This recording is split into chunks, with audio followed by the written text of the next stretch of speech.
नमस्कार, मी पूनम तुमचं पूनम बेसिक रेसिपीजमध्ये पुन्हा एकदा खूप खूप मनापासून स्वागत करते।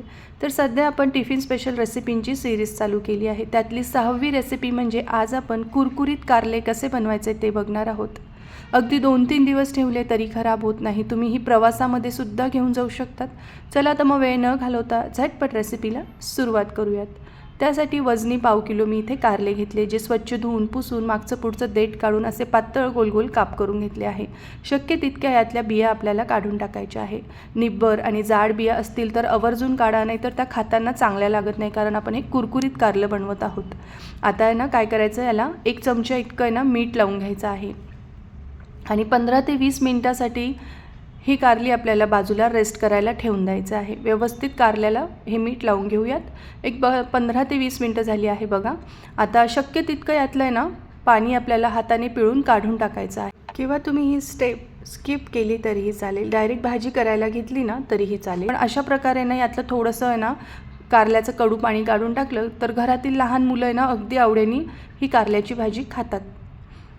तर मी इथे हे सगळं पाणी याचं काढून घेतलेलं आहे। तोपर्यंत तुम्हाला एक निवेदन आहे, तुम्ही अजून माझ्या चॅनलला सबस्क्राईब केलं नसेल तर प्लीज नक्की सबस्क्राईब करा आणि बेल आयकॉनवर क्लिक करा। सबस्क्राईब करणं पूर्णपणे फ्री आहे, निःशुल्क आहे, तर नक्की चॅनलला सबस्क्राईब करा।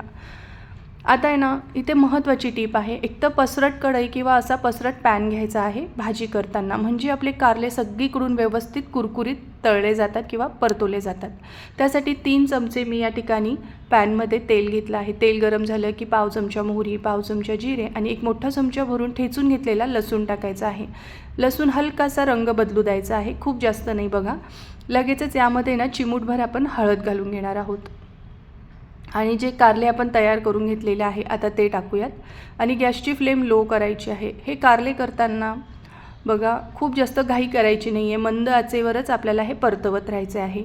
तर परतवताना आहे ना यावर आपलं झाकण ठेवायचं नाही आहे बघा, नाहीतर मग हे नरम पडतात। त्यामुळे आता आपल्याला हे सतत असे परतवत राहायचे आहे, असे पसरवून ठेवायचे 3-4 मिनटं आणि मग परत 3-4 मिनटानंतर आपल्याला असं मंद आचेवर परतवून घ्यायचं आहे। महत्त्वाची टीप आहे, अशी पसरटच कढई किंवा पॅन घ्या, म्हणजे एकसारखे हे कारले सगळीकडून आपले व्यवस्थित फ्राय होतात।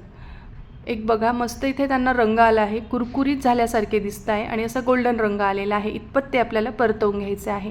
आता आहे ना आपण यामध्ये काही सुके मसाले ॲड करणार आहोत। जर सुरुवातीलाच यामध्ये सुके मसाले टाकले ना तर मग ते कारल्याबरोबर करपतात आणि मग ते चांगले लागत नाही। आता यामध्ये मी 1 चमचा इतकं लाल तिखट टाकलं आहे। लाल तिखटाचं प्रमाण तुम्ही तुमच्या आवडीनुसार कमी जास्त करू शकतात। अर्धा चमचा गरम मसाला टाकायचा आहे।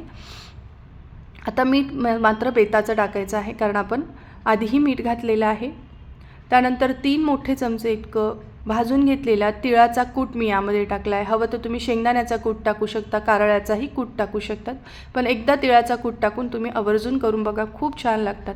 कूट मसाले टाकले की 1-2 मिनिटासाठी पुन्हा मंद आचेवर याला परतवायचं आहे आणि गॅस बंद करायचा आहे। जसं हे कारलं गार होतं ना तसं अजून कुरकुरीत चवीला लागतं हे। तर तुम्ही सुद्धा असं हे कुरकुरीत कारलं आवर्जून करून बघा आणि रेसिपी आवडली तर कमेंट करून नक्की सांगा। माझा हा व्हिडिओ पाहिल्याबद्दल तुमचे मनापासून खूप खूप धन्यवाद।